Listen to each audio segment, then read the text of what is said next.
முன்னாடி தக்காளி அழுகி போயிடும் 2 நாள் இருந்தா, இப்ப அழுகாது 1 மாசம். என் தாத்தா அருவியில குடிச்சான், 6ல குடிச்சான். என் அப்பா எங்க அம்மா இருந்தது. குடும்ப கட்டுப்பாடுன்னு கொண்டு வந்து நாம் இருவர் மாட்டுக்கு எங்க போவேன் குஜராத் கீழே போட்டா தக்காளி வெடிச்சு தெரிக்கி இப்ப குதிக்கி என்ன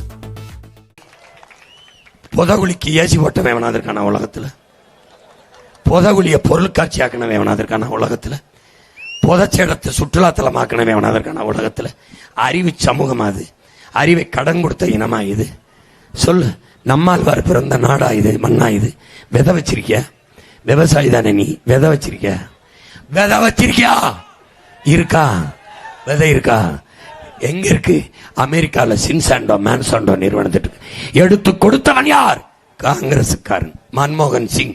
2011 ஒரே ராத்திரியில் 22,792 பாரம்பரிய நெல் வகையை நெல்லாராய்ச்சி நிறுவனத்தின் தலைவர் ராத்தேலால் ரிச்சாரியா சேமிச்சு வச்சிருந்தான். நாடுங்களும் பயணம் பண்ணி அவ்வளவு நெல்லையும் ஒரே நாள்ல எஜமானுக்கு கடன் வாங்கினுக்கு எஜமான் கடன் கொடுத்த எஜமான் சின்சாண்டோ மான்சாண்டோ நிறுவனத்தில் கொடுத்துட்டான். இந்த நாட்டில் 2 கிழமை அழுதான், ஐயோ எல்லாம் போச்சே, என் விதை போச்சேன்னு. யாரு? ஒருத்தன் ராத்தேலால் ரிச்சாரியா, இன்னொருத்தன் என் அப்பன் நம்மாழ்வார். 2 பேர் தான் அழுதான். இவன் எவனாவது அழுதானா? இவனுக்கு ஏதாவது விதையை பத்தி கவலை இருக்கா? அதன் பிறகு யார்?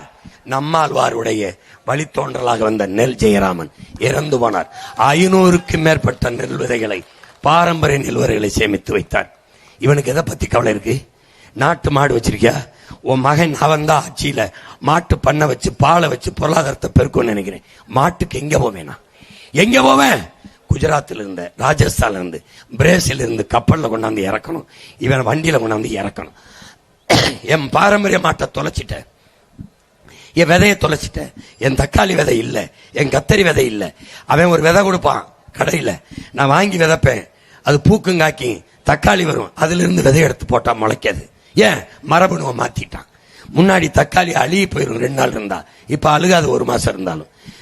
கீழே போட்டா தக்காளி வெடிச்சு தெரிக்கி இப்ப குதிக்கி என்ன? அதுக்குள்ள கழுத தவளை கொழுப்பை செலுத்தி வச்சிருக்கான். மரபணுவை மாத்திட்டான். எல்லா மரபணு மாற்றப்பட்ட காய்கறி உணவை சாப்பிடும் போது என் மரபணு மாறிடும். இப்போ முன்னாடி என்ன பண்ணா, குழந்தை பிறப்பு வீதம் அதிகமா இருந்தது. குடும்ப கட்டுப்பாடுன்னு கொண்டு வந்து நாம் இருவர் நமக்கு இருவர்னா 2 குழந்தைகள் பிடிச்சுக்கிட்டு நிக்கிற மாதிரி ஒரு முக்கோணத்தை போட்டு இது பண்ணா.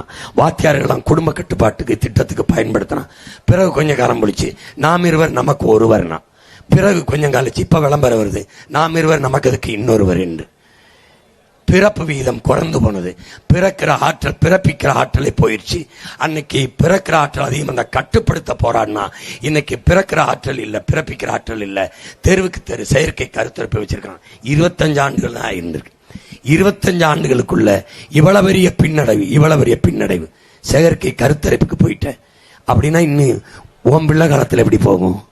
நீ கடையில தண்ணி வாங்கி குடிக்கிற, ஓம் மகன் ஓம் பேரம்பேத்தி எப்படி குடிக்கும்?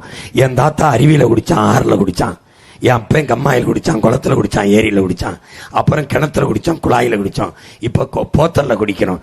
என் பிள்ளை யாரு குறவழியாவது கடிச்சு ரத்தம் தான் குடிக்கும். எங்க இருக்கு தண்ணி? எங்கே இருக்கிறது தண்ணி? நீ தங்கத்தை வச்சுட்டு போகணும்னு நினைக்கிற உன் பிள்ளைக்கு, உன் மகன் உன் பிள்ளைக்கு தண்ணீரை வச்சுட்டு போகணும்னு துடிக்கிறேன். நீ காரு பணம் காசை வச்சுட்டு போகணும்னு நினைக்கிற, நான் சுவாசிக்க நல்ல காற்றை வச்சுட்டு போகணும்னு நினைக்கிறேன். நீ காற்றை சுவாசிக்கல என் உடன் பிறந்தவனே, கந்தக தூசிய சுவாசிக்கிற. ஒரு மனிதனுக்கு 422 மரம் வேணும். நம்ம எத்தனை பேர் நிக்கிறோம்? எத்தனை மரம் தெருவில் இருக்கு பாரு. ஒரு கார் வெளியிடுகிற நச்சு புகையை கட்டுப்படுத்த 6 மரம் தேவை. எத்தனை கார் ஓடுது, எவ்வளவு மரம் இருக்குன்னு பாரு. இப்ப நம்ம எதை சுவாசிக்கிறோம்? கந்தக தூசிய, நச்சு புகைய. அதனால்தான் கணக்கில்லாத புற்றுநோய், நுரையீரல் தொற்று, கண்ணெரிச்சல், தோல் நோய் வந்து பிறக்கிற குழந்தையை புற்றுநோயோட பிறக்க காரணம் அதுதான். நஞ்செல்லா உணவு அதுவே நம் கனவு என்று நம் பெரிய தகப்பன் நம்மாழ்வார் முன்வைக்க காரணம், சாப்பிடுகிற சாப்பாடு விஷமாகிவிட்டது. ஏன்? வேரிலும் விஷம், மேலே பூவிலையும் விஷம், பூச்சிக்கொல்லி என்று நச்சு, கீழே வேல ரசாயன உரம், பாட்டம்பாஸ் 60, 20 பொட்டாசியம் சல்பேட் என்று நச்சு, எல்லாம் விஷமாக சாப்பிடுகிறோம். உணவு நஞ்சு, நீர் நஞ்சு, காற்று நஞ்சு. அப்போ எப்படி வாழ்வாய்? இப்போ ஓ மகன் எதுக்கு துடிக்கிறேன்? நஞ்சில்லாத நீ சொத்தை வைத்து விட்டு போக நினைக்கிறாய். நான் உன் பிள்ளைக்கு நஞ்சில்லாத சோத்தை வைத்து விட்டு போக வேண்டும் என்று துடிக்கிறேன்.